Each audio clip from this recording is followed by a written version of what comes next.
All, welcome to divine me. எல்லோரும் எப்படி இருக்கீங்க? இது வரைக்கும் நம்ம சேனலை சப்ஸ்கிரைப் பண்ணவங்க எல்லாருக்குமே ரொம்ப ரொம்ப தேங்க்ஸ். இன்றைக்கி நம்ம வீடியோவில் என்ன பார்க்க போகிறோம் அப்படின்னா, பொங்கல் க்ளீனிங் ஒர்க்கை பற்றி தான். நான் எப்போவுமே மந்த்லி ஒன்ஸ் க்ளீன் பண்ணிவிடுவேன் அப்படின்றதுனால பெரிய க்ளீனிங்லாம் ஒன்றும் இல்லை. ஏன்னா அந்த கண்டெய்னர்ஸ் எல்லாமே கொஞ்சம் கலைஞ்சி போயிருக்கும். அது மட்டும்தான் அப்படி தொடச்சிட்டு அரேஞ்ச் பண்ண போகிறேன். ஏன்னா ஒவ்வொரு கண்டெய்னர்லேயும் காலி ஆகும்போது நான் அப்படியே க்ளீன் பண்ணிவிட்டு, அதாவது கழுவிட்டு அதுக்கப்புறமா அதில் ரீப்ளேஸ் பண்ணிவிடுவேன். அந்த மாதிரி தான் வைக்கிறதுனால எனக்கு மொத்தமாக சேர்த்து க்ளீன் பண்ண வேண்டிய அவசியம் இல்லை இப்போதைக்கு. நான் என்ன பண்ண போகிறேன் அப்படின்னா, அப்படியே சும்மா பாட்டில்ஸ் எல்லாம் எடுத்துகிட்டு அந்த கபோர்டெலாம் அப்படியே ஒரு ஸ்ப்ரே வச்சு அப்படி தொடச்சிட்டு அதுக்கப்புறமா எல்லாமே நல்லா நீட்டாக அரேஞ்ச் பண்ணி வைக்க போகிறேன். அவ்வளோதான். நான் வீடு ஃபுல்லாகவே கூட மந்த்லி ஒன்ஸ் க்ளீனிங் பண்ணின்றதுனால எனக்கு அவ்வளோ கஷ்டமாக தெரியல. பட் கொஞ்சம் கஷ்டம் இருந்துச்சு. ஏன்னா க்ளீன் பண்ணுறது தான் கொஞ்சம் இதுவாக தானே இருக்கும். அதனால் இந்த மந்த்லி க்ளீனிங்கும் இதுலேயே அப்படியே பார்த்த மாதிரி ஆகிடுச்சு. லைட்டாக தான் ஒட்டடெல்லாம் இருந்துச்சு. அதை அப்படியே தொடச்சிட்டு அதுக்கப்புறமா இந்த ஃபுல்லாகவே கபோர்டு கிச்சன் கிட்டே இருக்கிறது எல்லாமே தொடச்சிட்டு அதுக்கப்புறம் வெளியிலையுமே கொஞ்சம் ஸ்ப்ரே பண்ணி தொடச்சி விட்டுட்டேன். நான் ஃபஸ்ட்டு அந்த ஸ்பைசஸ் ரேக் இருக்குல்ல, அந்த இடத்துல தான் ஃபஸ்ட்டு நான் கை வச்சுருந்தேன். ஃபஸ்ட்டு எந்த இடத்துலேருந்து ஸ்டார்ட் பண்ணுறதுனே தெரியாமல் தான் முழிச்சிட்டே இருந்தேன். முன்னாடி நாள் நான் ஆக்சுவலாக வியாழக்கிழமையே க்ளீன் பண்ணணும் அப்படின்னு சொல்லி தான் பிளான் பண்ணியிருந்தேன். அதுக்கப்புறம் வெள்ளிக்கிழமையாக இருக்கேன்னு சொல்லிட்டு க்ளீன் பண்ண முடியல. அதுவும் இல்லாமல் தவிர்க்க முடியாத ஒரு சில சுச்சுவேஷன். அது நம்ம இயற்கையை ஒன்றுமே பண்ண முடியாது அப்படின்றதுனால அந்த 2 நாளுமே பயங்கரமாக ரெஸ்ட் எடுத்தாச்சு. வெள்ளிக்கிழமையும் சனிக்கிழமையும். சனிக்கிழமை பார்த்திங்க அப்படின்னா ஃபுல்லாகவே எந்த வேலையுமே செய்யலை. அப்படியே சும்மாவே தான் படுத்துகிட்டே தான் இருந்தேன். அந்தளவுக்கு ஒரு மாதிரி உடம்பு டயர்டாயிடுச்சு. அதுக்கப்புறமா இன்றைக்கி தான் காலையிலே நல்லா ஃப்ரெஷ்ஷாக தலைக்கெல்லாம் குளிச்சுட்டு இதோட நம்ம கம்ப்ளீட்டாக க்ளீனிங் ஒர்க் இன்னையோடு முடித்தா தான் வேலைக்காகும் அப்படின்னு சொல்லிட்டு எடுத்து இறங்கியாச்சு. இன்றைக்கி ஃபுல்லாகவே சமைக்கவே இல்லை. அதாவது சண்டே ஃபுல்லாக சமைக்கவே இல்லை. வெளியில் தான் வாங்கி சாப்பிட்டுட்டு இருந்தோம். ரொம்ப ஸ்ட்ரெயின் பண்ண வேண்டாம் அப்படின்னு சொல்லி தான் க்ளீனிங் மட்டும் பார்த்துக்கலாம் அப்படின்னு சொல்லிட்டு சமைக்கிறதுக்காக எதுவுமே இது பண்ணி வைக்கலை. அதுவும் இல்லாமல் கிச்சனில் ஃபுல்லாகவே க்ளீனிங் அப்படின்றதுனால சமைச்சிட்டே இருந்தோன்னா டைம் ரொம்ப போயிடும். சுத்தமாக செய்ய முடியாது வேலை அப்படின்றதுனால அப்படியே விட்டாச்சு. ஃபஸ்ட்டு அந்த ஸ்பைசஸ் ரேக்லேருந்தே ஸ்டார்ட் பண்ணிட்டேன் துடைக்கிறதுக்கு. சிங்கில் கொஞ்சமாக பாத்திரம் இருந்தது. அதை மட்டும் ஃபஸ்ட்டு வாஷ் பண்ணிவிட்டு அதுக்கப்புறம் ஒவ்வொரு பாக்ஸஸாக எடுத்து க்ளீன் பண்ண ஸ்டார்ட் பண்ணிட்டேன். நான் ரைட் சைடு சிம்னிக்கு ரைட் சைடு வச்சுருக்கிற ஐட்டம்ஸ்லாம் என்னென்னு பார்த்தீங்கன்னா, ரெகுலராக நம்ம டெய்லி யூஸ் பண்ணுறது, அதாவது தொடர்ந்து 3 வேளை சமையலுக்குமே யூஸ் பண்ணுற மாதிரி மிளகாத்தூள், அப்புறம் மல்லித்தூள், அடுத்து நெய், அடுத்து காஃபி பவுடர், அப்புறமா டீ தூள், இது எல்லாமே சர்க்கரை, இது எல்லாமே இந்த சைடு வச்சுருக்கேன். லெஃப்ட் சைடு தான் பார்த்திங்கன்னா அந்த பருப்பு வகைகள், அதுக்கப்புறமா மீதி பொருட்கள் எல்லாமே அந்த சைடு தான் இருக்கும். அதுக்கடுத்து ஃபுல்லாக அந்த எங்கெங்கே இருக்கோ அந்த இடத்துல எல்லாமே மேலே கிச்சனில் ஒட்டடை அடிச்சிட்டேன். அதுக்கப்புறம் லைட்டாக ஸ்ப்ரே பண்ணிவிட்டு ஒரு துணியை வச்சு நல்லா தொடச்சிட்டேன். ஏன்னா தொடச்சே ஒரு 1.5 மாதம் ஆகிடுச்சு. அதனால் இந்த பொங்கல் க்ளீனிங்காக தான் அப்படியே விட்டு வச்சுருந்தேன். அதனால் கம்ப்ளீட்டாக தொடச்சி எடுத்துட்டேன். இந்த மாதிரி ஸ்ப்ரே பண்ணி துடைக்கிறத நம்ம மேக்ஸிமம் அவாய்ட் பண்ணிக்கணும். எப்பயாச்சும் ரொம்ப அழுக்காக இருந்தது அப்படின்னா மட்டுமே நம்ம ஸ்ப்ரே பண்ணிக்கணும். அது 3 மந்த்ஸ்க்கு ஒன்ஸ் அந்த மாதிரி ஸ்ப்ரே பண்ணிவிட்டு தொடச்சிடணும். அதுவும் நீட்டாக ஈரம் இல்லாமல் தொடச்சி எடுத்துடணும். அப்போ தான் அந்த கபோர்டெலாம் லைஃப் வரும். சிம்னி பார்த்திங்க அப்படின்னா நான் எண்ணெய் பிசுக்கு எப்போ அந்த இடத்துல அதிகமாக இருக்கோ அப்போ மட்டும் அதை கழட்டிட்டு தொடச்சி வச்சிருவேன். அதனால் அவ்வளோவா டஸ்ட் படியாது. அதில் ஒட்டடையுமே லைட்டாக தான் இருந்துச்சு. அதனால் எங்கெங்கே இருக்கோ அங்கங்கே மட்டும் பார்த்துட்டு அப்படியே தொடச்சி எடுத்தாச்சு. எனக்கு நேற்றுமே கொஞ்சம் முடியாமல் தான் இருந்தது. ஆனால் வேறு வழியே இல்லை. ஒரு நாள் தான் இருக்குது டைம் அப்படின்றதுனால போகி அன்றைக்குமே எந்த க்ளீனிங் ஒர்க்கும் வச்சுக்கக்கூடாது அப்படின்னு சொல்லி தான் முன்னாடி நாளே எல்லா க்ளீனிங்கும் பண்ணிடணும் அப்படின்னு சொல்லிட்டு பண்ணிகிட்டு இருந்தேன். அதுக்கப்புறம் பார்த்தீங்கன்னா நான் அடிக்கிற அந்த ஸ்ப்ரே என்னென்னு சொல்லி கேட்பீங்க. நீங்கள் நார்மலாக நம்ம அந்த கோலின் இருக்கும்ல அதை வச்சு கூட கவுண்டர் டாப் க்ளீன் பண்ணுற அந்த லிக்விடை வச்சு கூட நம்ம லைட்டாக ஸ்ப்ரே பண்ணிக்கணும். அப்படியே தொடச்சி எடுத்துடணும் ஒரு கிளாத்தில் ஈரம் இல்லாமல். இது நான் ஆல்ரெடி சொன்ன மாதிரி தான், ரொம்ப ரேர் தான். இது ஒரு 4 மாதத்துக்கு ஒரு தடவை இல்லை 3 மாதத்துக்கு ஒரு தடவை அந்த மாதிரி தான் நம்ம யூஸ் பண்ணணும். மற்றபடி லைட்டாக ஒரு ஈர துணியை வச்சு நல்லா புழிஞ்சிட்டு அதை வச்சு தொடச்சிட்டாலே போதுமானது.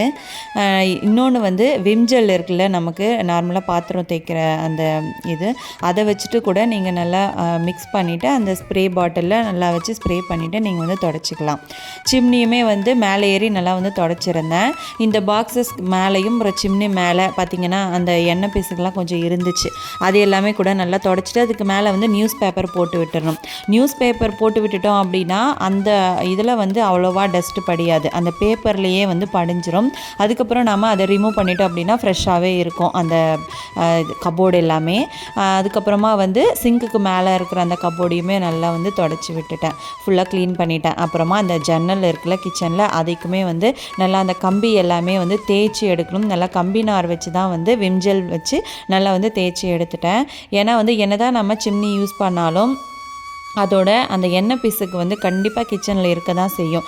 எங்கேயாவது வெளியில் அந்த மாதிரி இருக்கிற இடத்துலலாம் நல்லா வந்து தேய்ச்சி எடுத்துடணும்.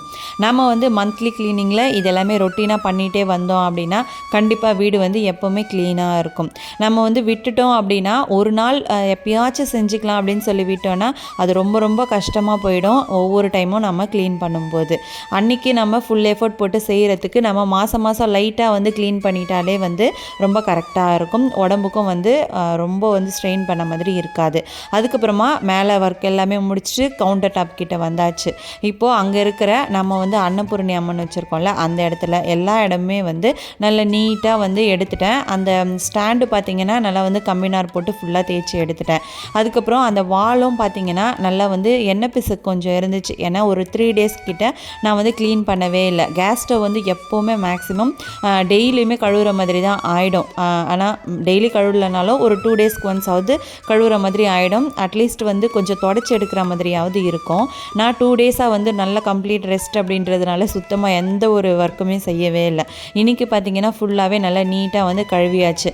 இப்போ நான் பண்ணுற வேலை இது எல்லாமே வந்து எப்போவுமே ரெகுலராக பண்ணுற வேலை தான். அதனால் எனக்கு பெருசாக ஒன்றும் டிஃப்ரெண்ட் தெரியவே இல்லை. அப்புறம் வந்து அந்த மஞ்சள் குங்குமம் எல்லாமே கூட ஒரு மாதிரி ஆகிட்டு இருந்தது, அதையுமே நல்லா வந்து தொடச்சாச்சு. இதுக்கப்புறம் ஃப்ரெஷ்ஷாக போட்டுட்டு போகி அன்றைக்கி நல்லா சூப்பராக வந்து சாமி கும்பிட்டுக்கலாம் அப்படின்னு சொல்லி தான் நான் பிளான் பண்ணி எல்லாமே தொடச்சி எடுத்துட்டேன். அதுக்கப்புறமா வந்து இன்றைக்கி காலையில் தான் பார்த்திங்கன்னா அந்த இடத்துலலாம் மஞ்சள் குங்குமம் இதெல்லாமே வச்சுருந்தேன். நிலைவாசப்படிக்குமே கூட நான் வந்து இன்றைக்கி காலையில் தான் வச்சு சாமி கும்பிட்டுருந்தேன். அதுக்கப்புறம் இந்த ஸ்டாண்டு பார்த்திங்கன்னா அன்னபூரணி அம்மன் கிட்ட வச்சுருக்கிறது நல்லா வந்து க்ளீன் பண்ணிவிட்டு வந்தாச்சு. அதுக்கப்புறம் ஒரு துணியை போட்டு நல்லா தொடச்சிட்டு அதுக்கு மேலே வந்து எப்படி இருந்துச்சோ அதே மாதிரி அரேஞ்ச் பண்ணி வச்சாச்சு. பூஜை பாத்திரம், பூஜை ரூம் க்ளீனிங் இது எல்லாமே வந்து நான் முன்னாடியே பண்ணி வச்சுட்டேன். அதனால் எனக்கு வந்து ஏன்னா மொத்தமாக சேர்த்து பண்ணணும் நமக்கு ரொம்ப கஷ்டமாயிடும்னு சொல்லிவிட்டு நான் வந்து முன்னாடியே க்ளீன் பண்ணி வச்சுட்டேன். பார்க்குறதுக்கு ரொம்ப நீட்டாக இருக்குது. அதனால் பூஜை ரூமில் நான் கையே வைக்கவே இல்லை, அந்தளவுக்கு நீட்டாக இருந்தது. அப்படியே சொல்லி விட்டாச்சு. பூ மட்டும் மாற்றுற மாதிரி இருந்துச்சு. அதையும் இன்னைக்கு காலையில் வந்து பூ மாற்றிட்டு நல்லா சூப்பராக வந்து சாமி கும்பிட்டாச்சு. பூஜை பாத்திரங்களை எப்போல்லாம் க்ளீன் பண்ணுறனோ அப்போயே வந்து அன்னபூரணி அம்மன் கிட்டே இருக்கிற அரிசி, அதுக்கப்புறமா வந்து அந்த சிலை, அந்த பாத்திரம் இது எல்லாமே வந்து வாஷ் பண்ணி எடுத்துருவேன். மனையுமே கூட நல்லா தொடச்சி விட்டுருவேன். அதுக்கப்புறம் வந்து மணி பிளான்ட் கிட்டே இருக்கிறதுலாம் வந்து க்ளீன் பண்ணும்போது தான் அதோட தண்ணி மாற்றுறதா இருக்கட்டும், ஒரு சிலதெல்லாம் அழுகி இருந்ததுன்னா அதை மாற்றுறதா இருக்கட்டும், அது எல்லாமே பண்ணுவேன். இப்போவுமே வந்து நல்லா வந்து தண்ணி மாற்றி விட்டாச்சு. அந்த பிளான்ட்டு பார்த்திங்கன்னா நல்லா இருந்துச்சு, அதனால் அப்படியே விட்டுட்டேன். அதுக்கப்புறமா வந்து ஆப்போசிட்டில் நான் வந்து எப்போவுமே இந்த அஞ்சரை பெட்டி இதெல்லாமே வச்சுருப்பேன். அந்த ட்ரே, எண்ணெய் ட்ரே இதெல்லாமே வந்து எடுத்துகிட்டு க்ளீன் பண்ணிடலாம் அப்படின்னு சொல்லிட்டு எடுத்தாச்சு. கீழே வந்து மேட் போட்டிருந்தேன். இது வந்து நான் ஆன்லைனில் ஆர்டர் போட்டேன். ஒரே மேட்டாக வரும் அப்படின்னு சொல்லி எதிர்பார்த்தேன். பட் வந்து இந்த மாதிரி வந்து இருந்துச்சு. அதையுமே அட்ஜஸ்ட் பண்ணி அப்படியே போட்டாச்சு. கட் பண்ணால் வந்து ஒரு மாதிரி இருந்தது, அதனால் அப்படியே வந்து போட்டுடலாம் அப்படின்னு சொல்லி போட்டாச்சு.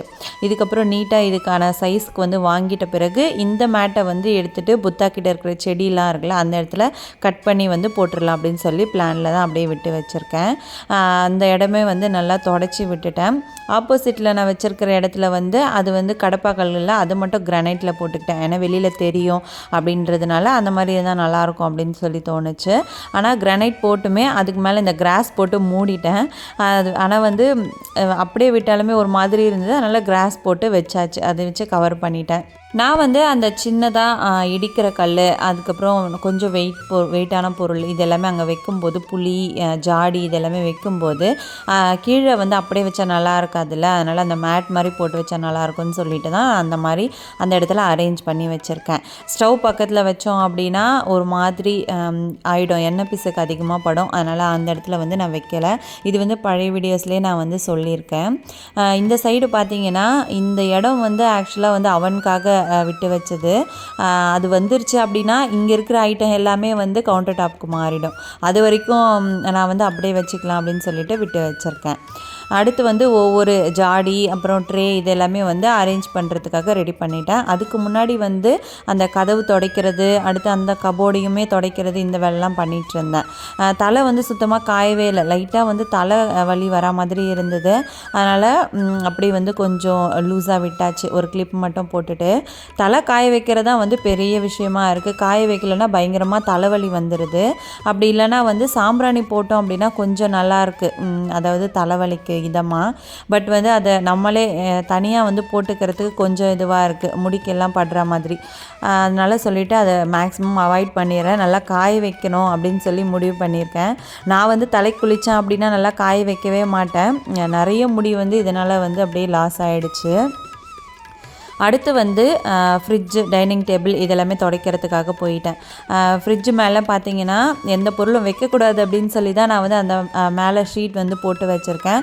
பட் வந்து அது ஆட்டோமேட்டிக்காக எப்போவுமே அந்த இடத்துல வைக்கிறதுனால அது எல்லாருக்குமே வந்து பழக்கம் ஆகிடுச்சு. அதனால் எந்த பொருளாக இருந்தாலும் அது மேலே வைக்கிறதா தான் ஃபஸ்ட்டு வருது. அந்த இடத்தையுமே நல்லா அரேஞ்ச் பண்ணிவிட்டு அதுக்கப்புறம் ஃப்ரிட்ஜெலாம் வந்து நல்லா தொடச்சிட்டு இருந்தேன். நாங்கள் வந்து புது ஃப்ரிட்ஜ் வாங்கலான்னு சொல்லி தான் பிளான் பண்ணிகிட்ருக்கோம். பட் இது வந்து நல்லா தான் ஓடிட்டுருக்கு. எனக்கு அதுக்கு மேலே வந்து தேவைப்படலை. ஏன்னா நிறைய பொருள் வந்து அதில் நான் போட்டு டம்ப் பண்ண மாட்டேன் அப்படின்றதுனால எனக்கு வந்து அதுவே ஓகே தான் அப்படின்னால அது ஓடுற வரைக்கும் ஓடட்டும் அப்படின்னு சொல்லி விட்டாச்சு. அதனால் வந்து நீட்டாக தொடச்சிட்டு அதுக்கப்புறம் அந்த ஜன்னலையுமே நல்லா தூசி இருந்துச்சு, அதையுமே அழகாக வந்து தொடச்சி எடுத்தாச்சு. ரொம்ப வந்து நம்ம நிறைய வேலை ஒரே நாள் செய்யும்போது ரொம்ப கஷ்டமாக தான் இருக்கும். பட் வந்து பொங்கல் அப்படின்றதுனால நம்ம செஞ்சு தான் ஆகணும். அப்போ தான் ஒரு நல்ல ஒரு அந்த பொங்கல் வைப்ரேஷனுக்கே வர முடியும். அதுக்கப்புறமா வந்து இந்த பார்ட்டிஷன்லேயுமே கொஞ்சம் டஸ்ட் இருந்துச்சு. இதை நானும் வந்து இதை துடைக்கிற வேலைலாம் ஒரு 1.5 மாதம் பக்கம் பார்க்காமே விட்டுட்டதுனால அப்படி தான் இருக்குது. அதனால் அது எல்லா இடமும் வந்து நல்லா நீட்டாக தொடச்சி எடுத்துட்டேன் இப்போதைக்கு.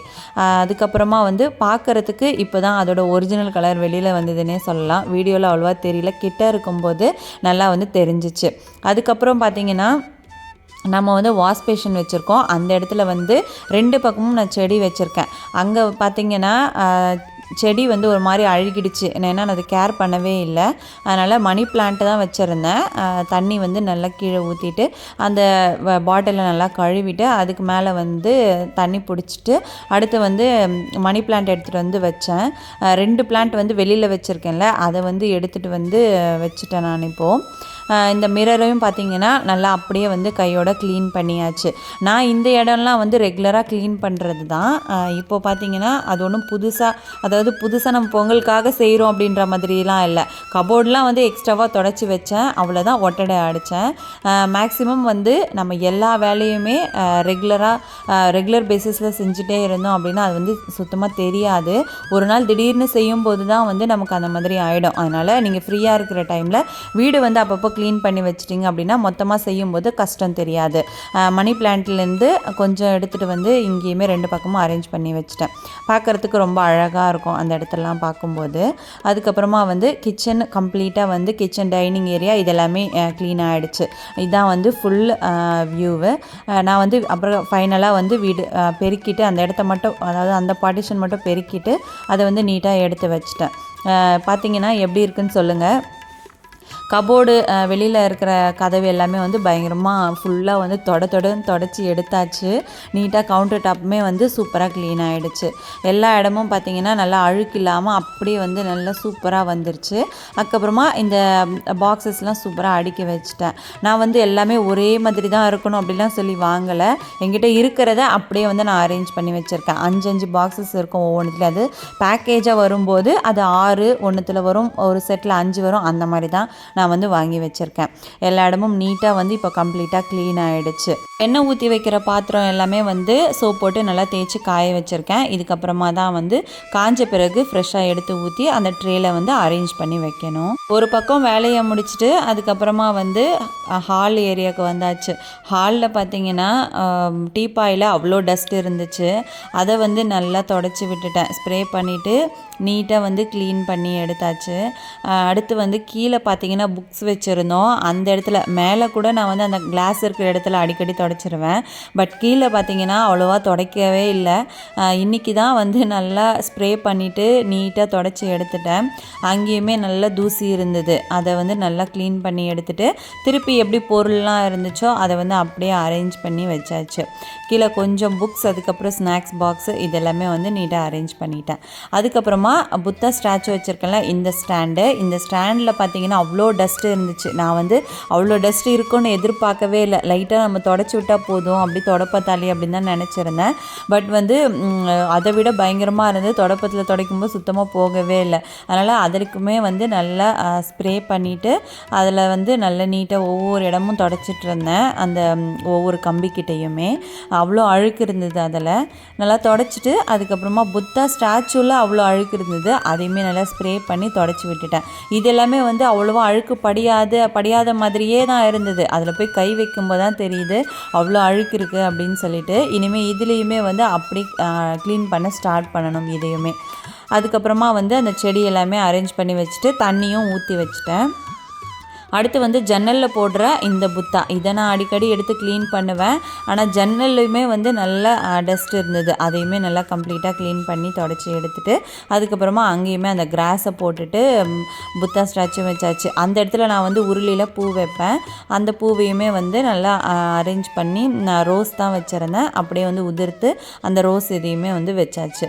அதுக்கப்புறமா பேம்பூ ட்ரீ வச்சுருந்தேன் சின்னதாக, அதையுமே வந்து நல்லா தண்ணி மாற்றி வச்சு நீட்டாக வந்து வச்சாச்சு.